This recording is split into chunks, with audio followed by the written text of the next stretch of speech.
Bonjour tout le monde. J'espère que le réveil a été bon pour tout un chacun.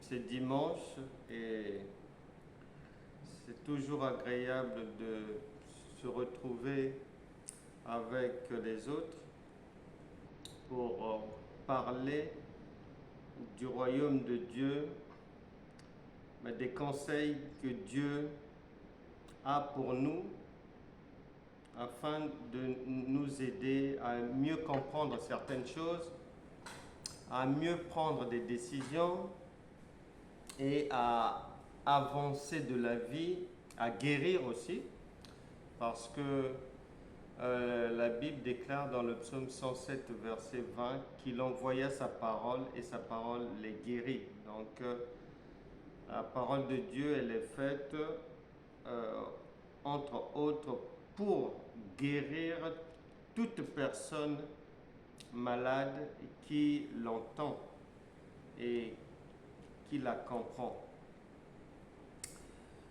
Et j'espère que tout le monde n'a pas oublié qu'on a notre conférence le samedi 2 et le dimanche 3 mars, 21 chemin Les Jacques à Sainte-Anne.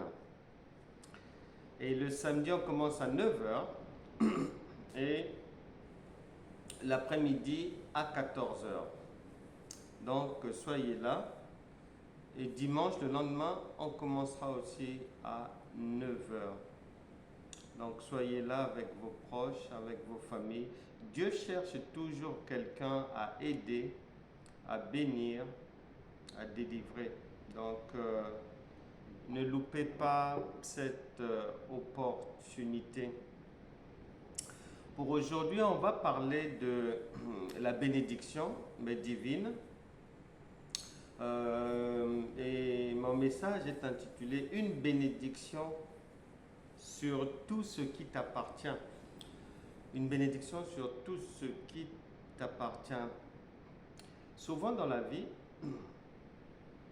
on peut avoir l'impression à un moment donné, bon, des fois c'est parce que on est encore immature spirituellement, ou des fois c'est parce que il y a encore en nous un peu d'incrédulité ou un manque de foi et on va penser que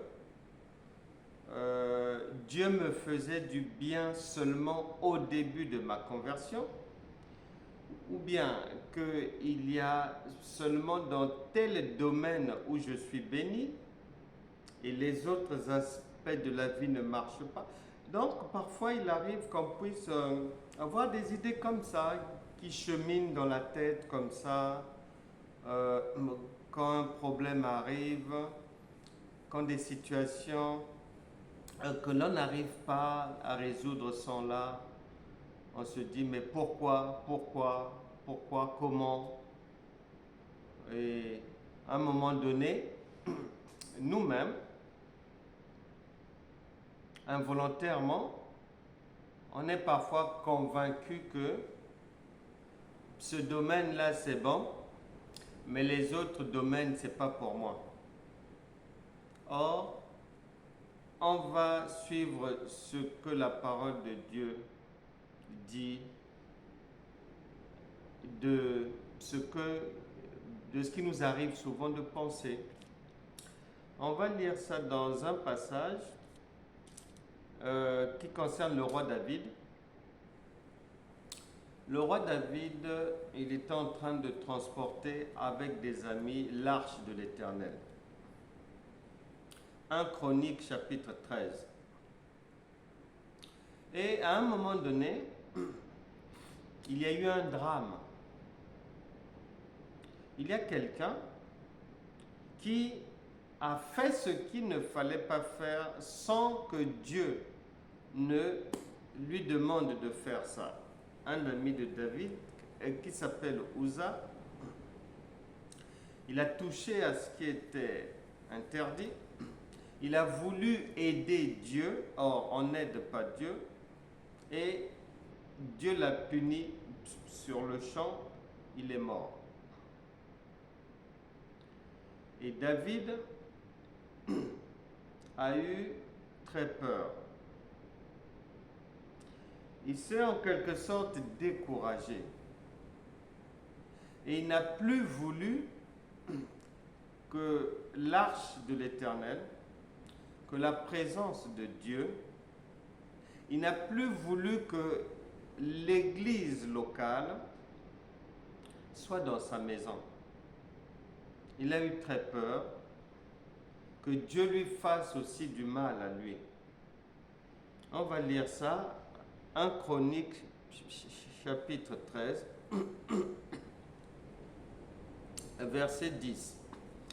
La colère de l'Éternel s'enflamma contre Uza, et l'Éternel le frappa parce qu'il avait étendu la main sur l'arche. Uza mourut là, devant Dieu. David fut irrité de ce que l'Éternel avait frappé Uza d'un tel châtiment. Et ce lieu a été appelé jusqu'à ce jour Péretz Uza. David eut peur de Dieu en ce jour-là.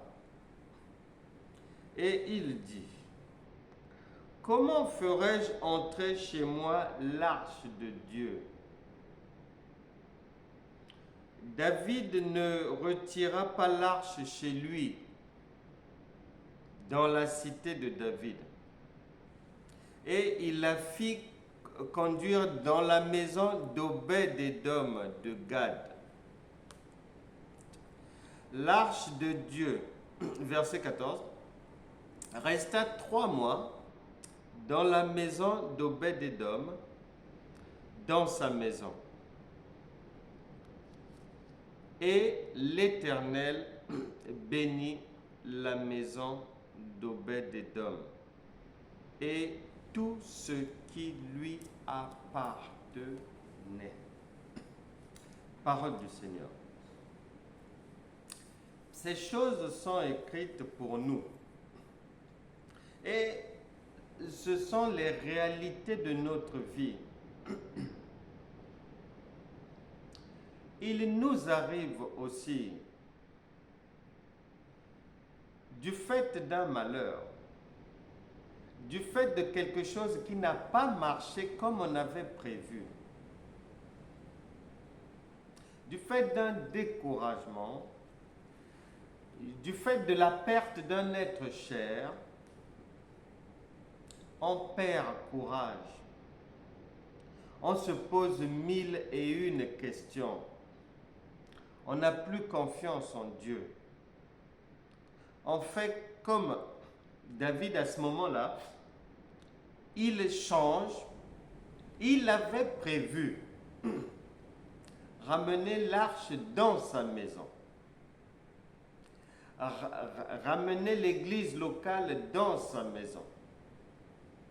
Il avait prévu faire les réunions de prière chez lui à la maison. C'est comme tu peux avoir prévu quelque chose. En cours de chemin, entre-temps, avant que tu ne fasses la chose, un malheur arrive. Et tu te décourages. Et cela nous est déjà arrivé. Et cela arrive encore à bon nombre. De se décourager. Et on se pose beaucoup de questions. Pourquoi mon père est mort? Pourquoi Dieu a pris ma mère? Pourquoi mon enfant est parti? Pourquoi? Et on en veut à Dieu. On baisse les bras. On se décourage.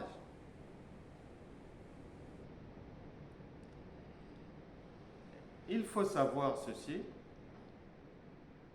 Dieu a toujours dit, mon peuple périt faute de connaissance.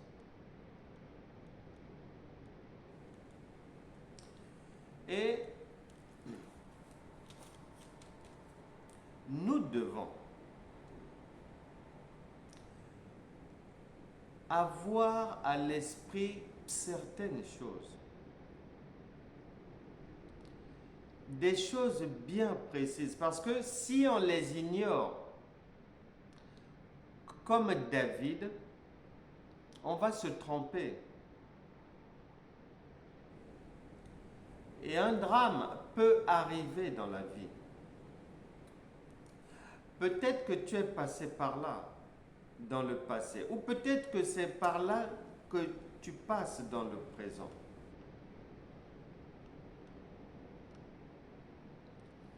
Écoute, un jour, je me suis retrouvé dans cette situation-là, de la perte d'un être cher. Et j'étais dans une tristesse absolue.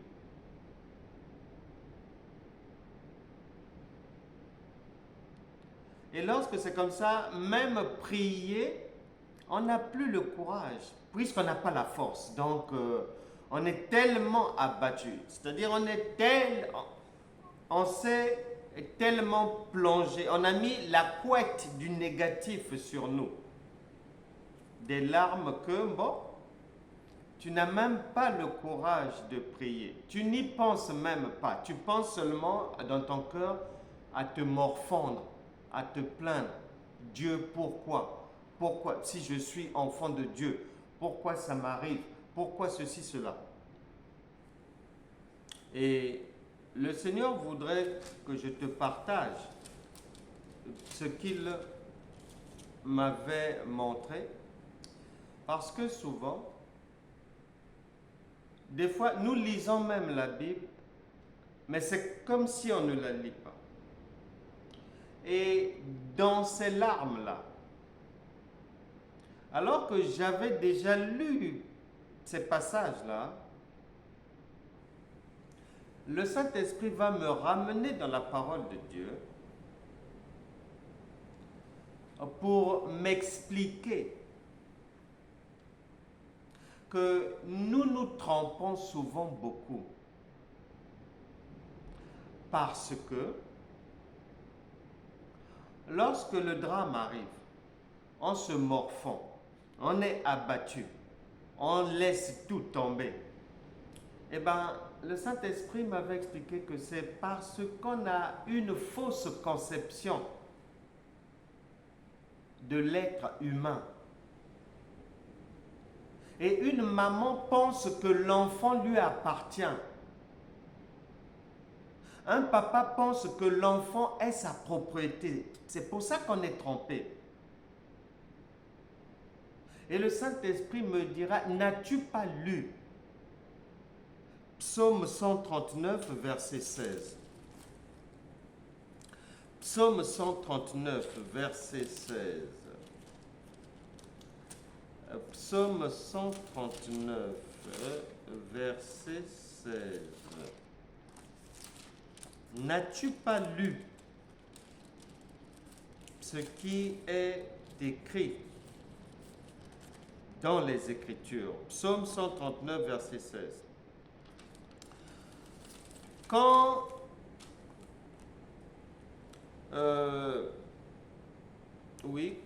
quand je n'étais qu'une masse informe, tes yeux me voyaient, et sur ton livre étaient tous inscrits les jours qui m'étaient destinés avant qu'aucun d'eux existât.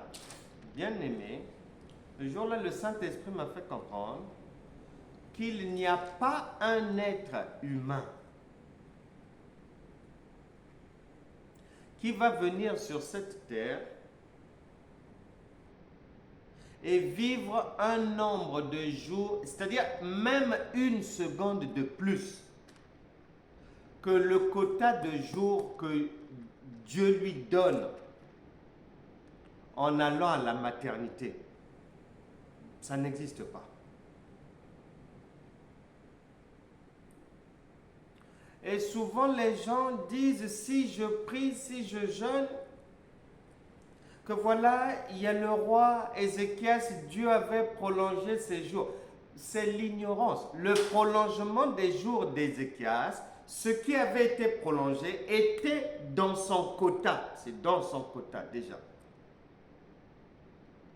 C'était dans le quota. Dans le quota. Parce que Dieu ne peut pas se contredire. Il ne peut pas dire une chose et son contraire. Il ne peut pas dire que le nombre de jours que tu vas mettre sur terre sont connus avant ta naissance. Et le psaume 139 précise que ils sont écrits. Le nombre de jours est écrit. Donc le fait d'ignorer déjà que quand quelqu'un meurt, il a atteint le quota qui lui avait été donné. Et autre difficulté que nous avons, Dieu, dans sa souveraineté, n'a pas dit de quelle manière il va rappeler chacun à lui. Il ne l'a pas dit. D'autres vont nous quitter en étant sur le lit. D'autres, c'est un accident de voiture. D'autres, c'est la maladie. D'autres, maladie mais à la maison. D'autres, maladie mais à l'hôpital, etc., etc. Ensuite, la fausse croyance que l'enfant appartient au père et à la mère. Non. Job chapitre 14. Job chapitre 14 verset 5 dit ceci. Si ces jours sont fixés, donc les jours sont déjà fixés. C'est connu. Et toi, tu ignores le nombre de jours que tu feras. Tu ignores le nombre de jours de ton mari, de ton enfant, d'un tel, de ton patron, un tel, des frères et sœurs. Toi, tu ignores. Mais Dieu le sait. Si ces jours sont fixés, si tu as compté ces mois, même les mois sont comptés.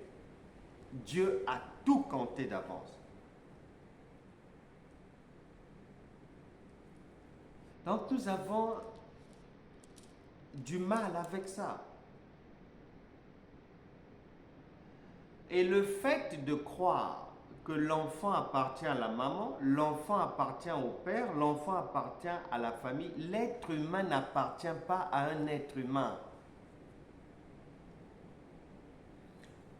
L'être humain appartient au Créateur. Si tu crées un appareil, cet appareil t'appartient. C'est toi le propriétaire. Ce n'est pas une autre personne. Lorsque il est dit au commencement, Dieu créa les cieux et la terre. Genèse chapitre 1, verset 1. La terre était informée vide, il n'y avait rien. C'était le chaos. Quelqu'un, à partir du chaos, va venir créer l'être humain.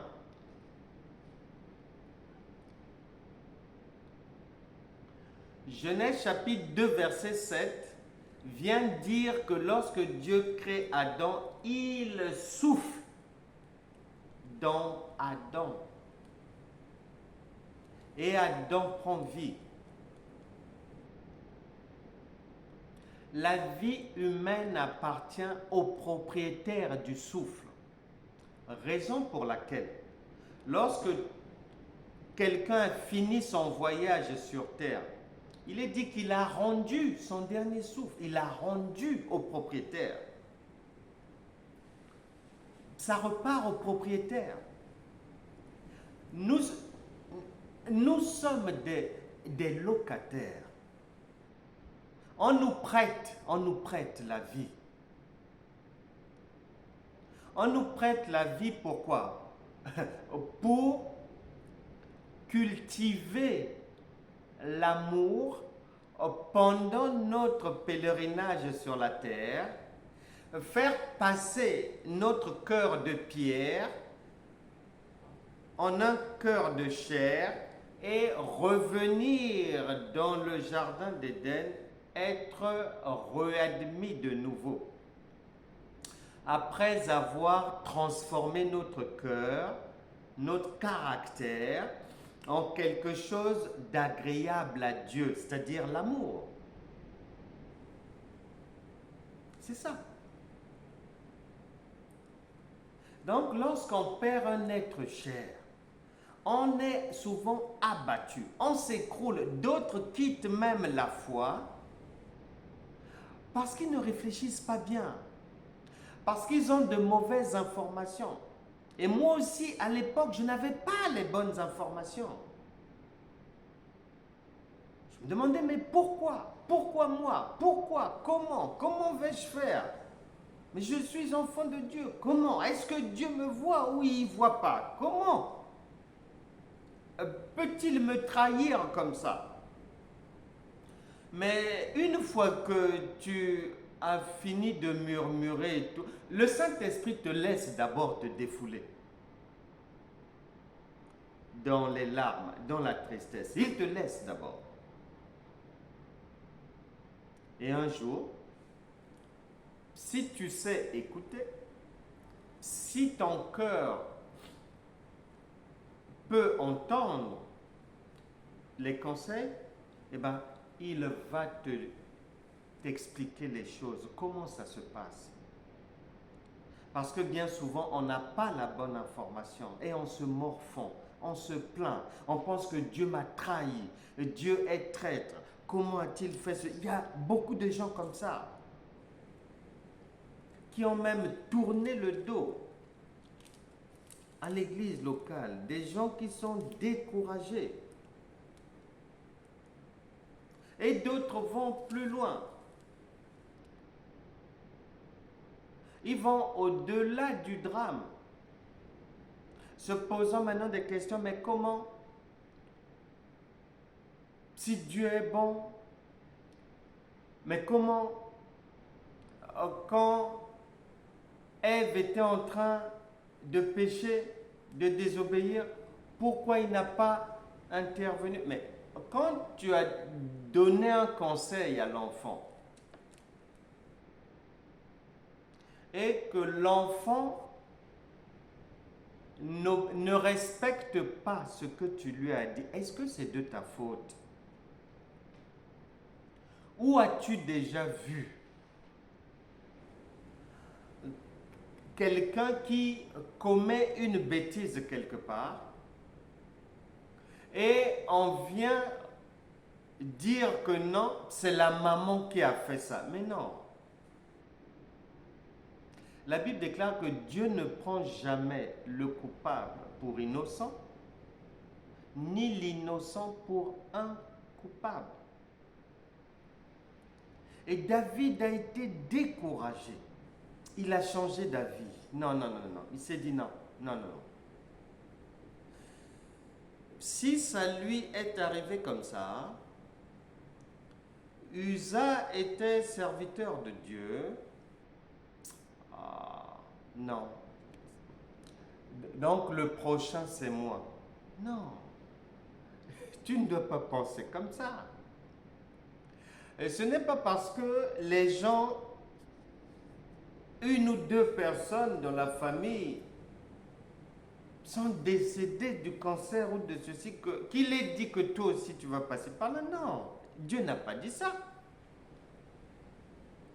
Dieu n'a pas dit ça. Et David, en envoyant la présence de Dieu chez une autre personne, Obed-Édom, à ce moment-là, est passé à côté.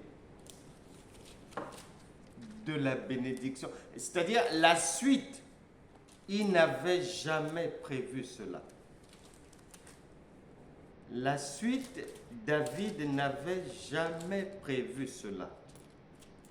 Il est dit que l'Éternel bénit la maison d'Obed-Édom et tout ce qui lui appartenait. Tout.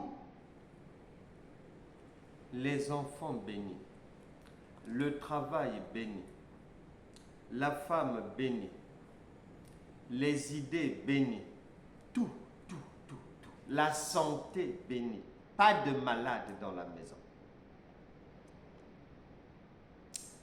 Je suis là pour te dire ce matin, non seulement que le malheur, il peut arriver, mais il ne change pas le programme de Dieu pour toi.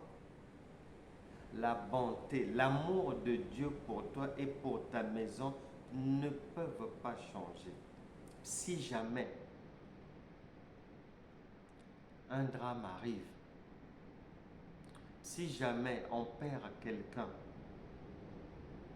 c'est le propriétaire du souffle de vie qui récupère,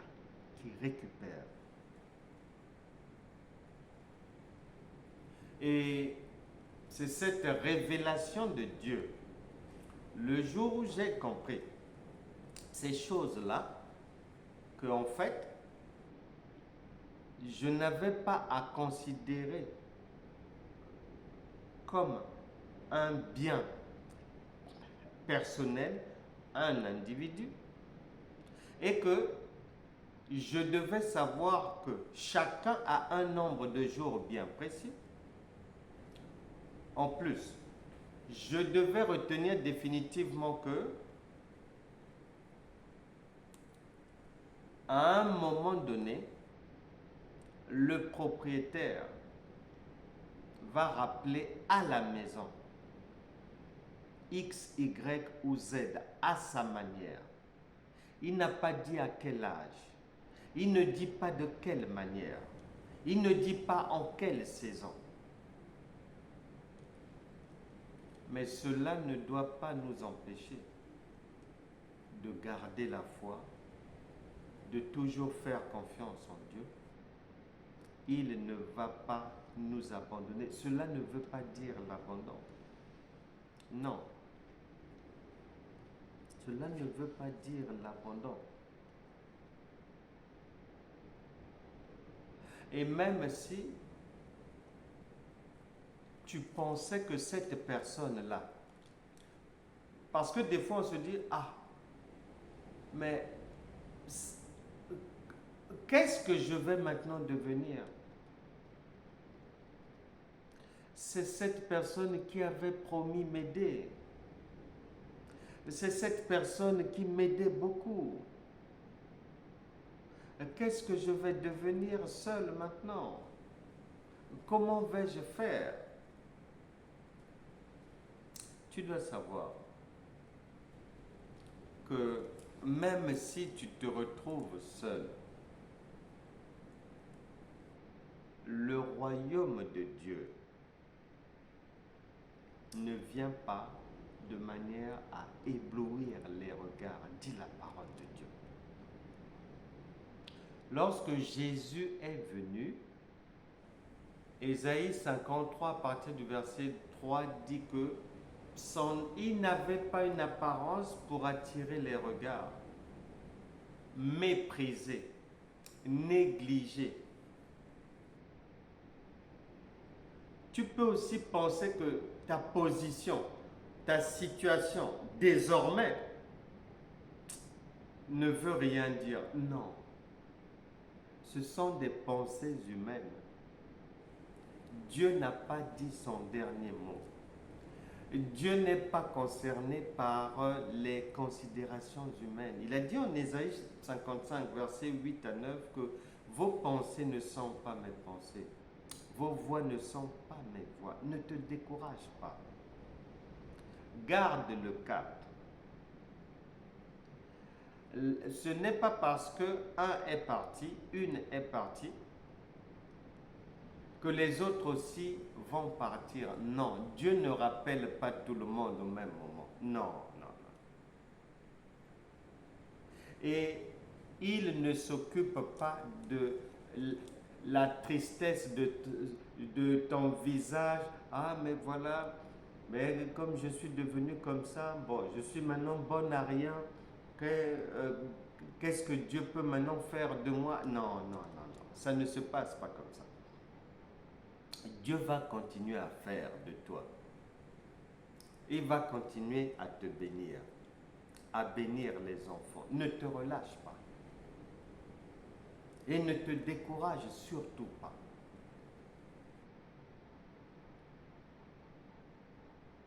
Isaac, le fils d'Abraham, il avait une entreprise avec des travailleurs. Mais il avait aussi beaucoup d'adversité, de jalousie, comme tu peux le vivre. Et sa situation était décourageante parce que les gens passaient leur temps à saboter son travail. Tu liras ça en Genèse chapitre 26. Tu commenceras à partir du verset 12 jusqu'au verset 33. Tu liras l'histoire d'Isaac.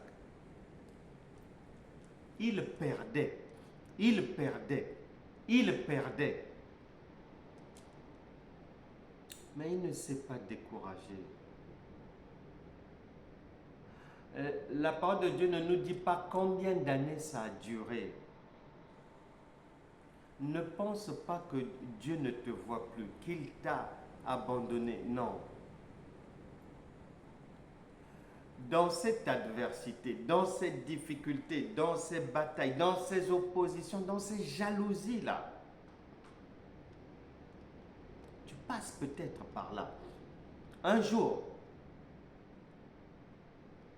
les mauvaises nouvelles, les drames n'ayant pas pris le dessus sur Isaac, il a continué à travailler, persévérant. Malgré les obstacles, les crocs en jambes des gens à droite, à gauche.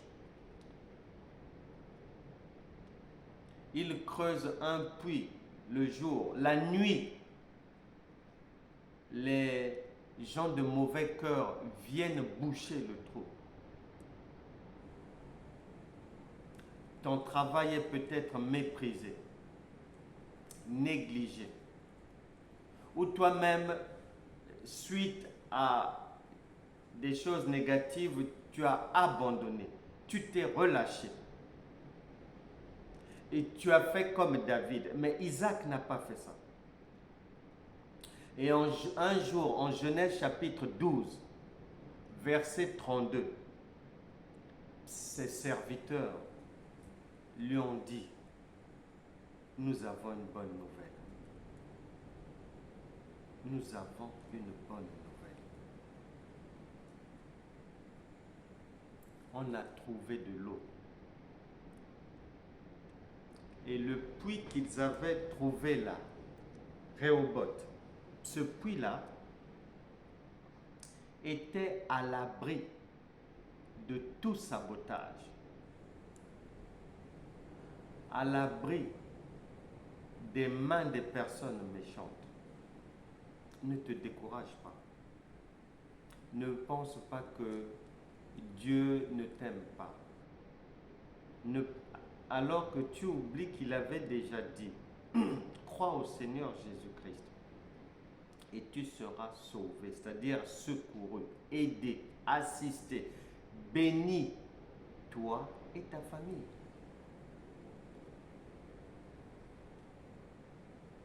Et souvent, lorsqu'on se retrouve dans des situations dramatiques, dans des choses négatives qui se répètent,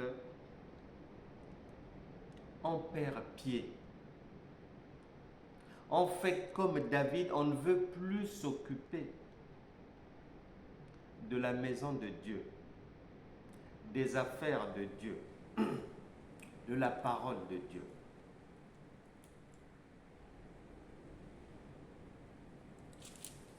Jésus a dit, Luc chapitre 2, Luc chapitre 2, Luc chapitre 2, c'est le Seigneur Jésus. Et tu sais toi-même combien le Seigneur était combattu dans cette société-là. Tu sais toi-même les problèmes, les obstacles, les embûches, les pièges auxquels il a fait face. Mais ça ne l'a pas découragé. Luc chapitre 2, verset 49. Il a répondu ceci. Il leur dit, « Pourquoi me cherchez-vous » Ses parents le cherchaient. « Pourquoi me cherchez-vous? Ne saviez-vous pas qu'il faut que je m'occupe des affaires de mon Père ?» Est-ce que toi qui dis que tu as Jésus, est-ce que toi qui dis que tu as le Saint-Esprit qui est Jésus, est-ce que tu continues à t'occuper des affaires de ton Père? Est-ce que tu t'es déjà occupé des affaires de ton Père? Pourquoi t'es-tu découragé?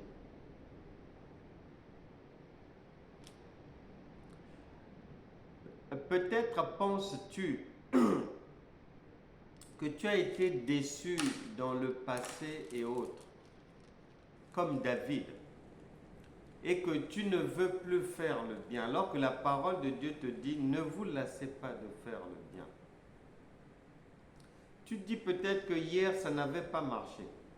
Tu te dis peut-être que hier, j'ai été trahi, j'ai été déçu, etc., etc. Mais n'oublie pas que lorsque David a changé d'avis, lui à qui Dieu avait donné le cœur de Dieu, lorsqu'il s'est découragé face à une situation, que ce soit quelqu'un qui soit décédé, que ce soit quelqu'un qui s'est mal comporté, que ça soit,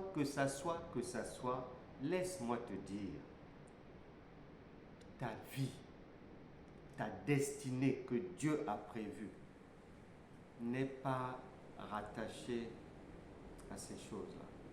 Tu dois passer à l'autre bord. Tu dois avancer. David a été surpris. Il ne savait pas que dans le groupe qu'il formait, après le drame qu'ils avaient vécu, il ne savait pas que la bonté de Dieu n'était pas en vacances. Il a été surpris. Ça n'a pas pris plus de 3 mois. Lorsqu'ils ont déposé l'arche, donc les cultes avaient maintenant lieu dans la maison d'Obed-Édom. Cette maison a reçu le meilleur de Dieu, à la grande surprise de David. Ne te décourage pas parce que hier a été sombre. Non. Ta vie n'est pas rattachée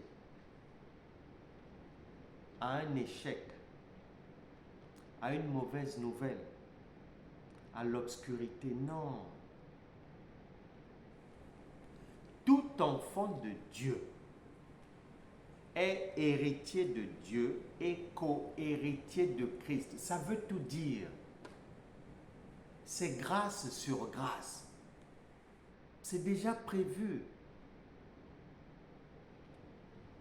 Ne te lasse pas de faire le bien. un Américain que tu connais peut-être, on dit Rockefeller. C'était un homme d'affaires, un croyant. Et son histoire est vraiment merveilleuse. Un croyant qui, lorsque il a commencé à faire ses affaires, depuis le premier jour de sa prise de conscience de sa marche avec Dieu, même lorsqu'il n'avait rien, même lorsqu'il n'avait pas grand-chose, il payait sa dîme. Il payait. Il payait. Un amoureux de Dieu. Et à 39, 40 ans, les médecins vont le diagnostiquer avec un cancer. Ça ne l'a pas découragé. Ça ne l'a pas découragé. Ce qu'il avait commencé à faire depuis longtemps, malgré le mauvais diagnostic de l'hôpital, il a continué à faire. Combien sont comme ça? La plupart d'entre nous, c'est-à-dire le bien que nous faisons, surtout dans la société là-bas, ça va encore. C'est-à-dire que même s'il y a une mauvaise nouvelle, le bien que l'on se fait entre guillemets en allant acheter de l'alcool, ceci, cela, on ne va pas arrêter de faire ça parce qu'une mauvaise nouvelle va arriver. On ne va pas arrêter. Les gens vont continuer à boire, à s'empiffrer d'alcool. Ceux qui fument à fumer de plus belle. Mais maintenant, lorsque les gens se tournent vers les choses de Dieu, il y a en général une répercussion. Soit ils ne donnent plus, soit ils donnent moins. Les gens fonctionnent comme ça. Mais Rockefeller n'a pas fait ça. Il a continué ce qu'il faisait déjà. Il a amplifié cela. Et il a donné 150 millions de dollars pour des recherches contre les maladies.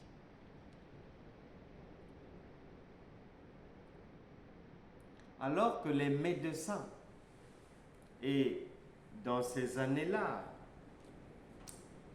il y a 50 ans, plus, la médecine n'était pas évoluée comme aujourd'hui. Mais les médecins avaient déjà prédit sa mort. Mais Dieu l'a gardé sur terre pour qu'il continue à faire le bien jusqu'à 92 ans. Le cancer ne l'a pas emporté. La grâce de Dieu, la bénédiction divine a marché sur son cancer. Et Dieu n'a pas changé. Pourquoi te décourages-tu? Tu es déjà béni. La bénédiction de Dieu, elle n'est pas changeante, elle n'est pas variable. Non. Elle est donnée une bonne fois pour toutes. Romains chapitre 11, verset 29, les dons de Dieu sont irrévocables. Hébreux chapitre 13, verset 8, Jésus-Christ est le même hier, aujourd'hui et éternellement. Jacques chapitre 1, verset 16 à 17, il n'y a en lui aucun nombre de variations, ni changement. Un amour définitif. Avec lui, tu commences dans l'amour Peu importe comment se passe la navigation de la vie, les tempêtes, tu passes à l'autre bord, toujours dans l'amour. Nous allons prier. La Bible déclare, Luc chapitre 6, verset 38, donnez, il vous sera donné. On n'a pas dit, arrêtez de donner lorsque ça va mal. Reprenez. Non, non, non, non, non. Le cœur de Dieu ne s'arrête pas de faire le bien. Pourquoi ton cœur soit a du mal à faire le bien, soit ne veut pas comprendre certaines choses, ou bien soit a un amour très sélectif? Pourquoi? Pense à l'œuvre de Dieu, pense à donner. Ça va très mal dehors, très très très mal. Le monde nous lance de nouveaux défis dans les mois à venir encore. L'étape du coronavirus, c'était comme un entraînement. Tu vois bien ce qu'on commence à apprendre aux enfants dans les écoles. Des choses abominables. Des choses faites maintenant ouvertement. Ça va très très mal. Il faut des gens. Pour évangéliser, pour organiser des réunions, des conférences pour essayer de sauver le plus grand nombre, afin que tes enfants vivent dans une société meilleure. Ça craint. Le mal est partout. Le danger est de plus en plus grandissant. Et en tant qu'enfants de Dieu, nous n'avons pas à nous enfermer entre nous. Ça n'a aucun sens. Nous devons aller évangéliser dehors. Nous devons organiser des réunions, acheter du matériel d'évangélisation pour aller à la pêche aux âmes du Seigneur. Si la maîtresse de ton enfant, on arrive à l'emmener au Seigneur Jésus, elle n'enseignera pas des bêtises à l'enfant. Elle ne le fera pas. Si les autorités de ta commune, on arrive à les emmener au Seigneur Jésus, tu ne vois pas que c'est une bonne chose? Une très bonne chose? Ne vous lassez pas de faire le bien. Continuez à faire le bien. Et l'œuvre de Dieu a besoin d'aide. Il faut soutenir. Il faut donner pour pêcher le plus grand nombre d'âmes. C'est un travail à faire sans relâche. En donnant, tu fais le même travail que celui qui est sur les terrains.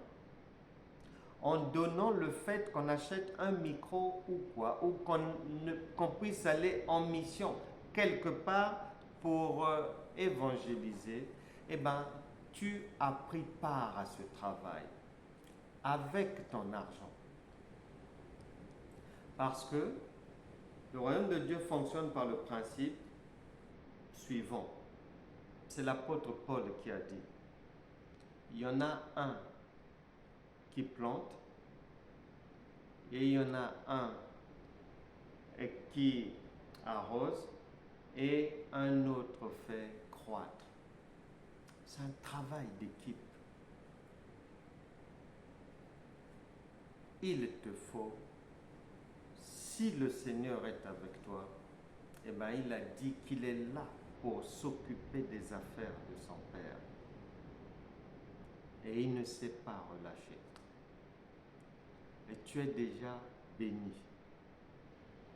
Nous n'avons plus à commettre cette erreur de David à ce moment-là. Et lui-même après, quand il avait compris que l'amour de Dieu ne change pas, il avait voulu récupérer maintenant l'arche pour être pleinement béni parce qu'il avait vu que être avec Dieu, que ça soit dans des temps favorables ou que ça soit dans des temps défavorables, ça ne change pas. L'issue est toujours bonne. Ce matin, le Saint-Esprit voulait te rappeler que tu es déjà béni sur tout ce qui t'appartient. Ne te décourage pas. Ressaisis-toi. Ne te lasse pas de faire le bien, car tu récolteras au centuple. Et Dieu n'est pas un homme pour mentir. Nous allons prier. Ouvrons nos cœurs devant le Seigneur. Parce que souvent, nous avons murmuré. Souvent, nous avons accusé le Seigneur. Seigneur, oui, nous t'avons parfois accusé. Oui, nous nous sommes des fois découragés. On a cru que c'était comme une injustice de perdre un être cher. On a cru que tu nous avais oubliés. Mais Seigneur, toi-même tu as dit que dans les temps d'ignorance, Dieu pardonne. Aie pitié de nous. Pardonne notre ignorance. Pardonne notre découragement, notre relâchement. Seigneur, pardonne même le fait qu'on avait déjà même oublié que tu nous avais déjà bénis et que tu nous emmenais à bon port. Et que nous étions condamnés à voir les fruits de la bénédiction divine dans nos vies. Aie pitié de nous, Saint-Esprit. Maintenant, Seigneur, merci de nous avoir éclairés par ta parole. Saint-Esprit, plus de murmures, plus de mauvaise compréhension, plus de pensées qui n'ont pas lieu d'être, Seigneur. Que chacun sache désormais marcher dans les grâces divines. Que tout ce qui était ténèbres nous quitte maintenant, au nom de Jésus. Que toute chose, que l'ignorance, que les mauvaises pensées, que les murmures avaient fait entrer dans ma vie, toute chose négative, quitte la vie d'une personne ici. Que toute maladie parte. Tout mal entrer dans la vie, dans la chair d'une personne, du fait des inquiétudes, des murmures, des rancunes, de la colère, vous partez au nom de Jésus. Que l'esprit de tristesse quitte tout un chacun ici. Que la paix du Seigneur, la joie, la Bible déclare, soyez toujours joyeux, prennent la place désormais dans les pensées, dans les cœurs de tout un chacun ici. Que toute chose de la vie qui avait été mise en stand-by, qui était bloquée, tout rejet, tout refus, venant de ma mauvaise manière de voir ce que Dieu fait, venant de mon abandon de continuer à faire le bien, venant de mon découragement, que toutes ces choses qui ont eu accès à ma vie, à cause de cela, quitte une personne ici, que les jours à venir soient de plus en plus ensoleillés, que le soleil revienne dans toutes les maisons, dans les cœurs, que la grâce de Dieu soit pleine et entière, que les bénédictions prévues, bénédictions divines pour vous et vos enfants soient désormais pleinement visibles. Au nom de Jésus. Amen.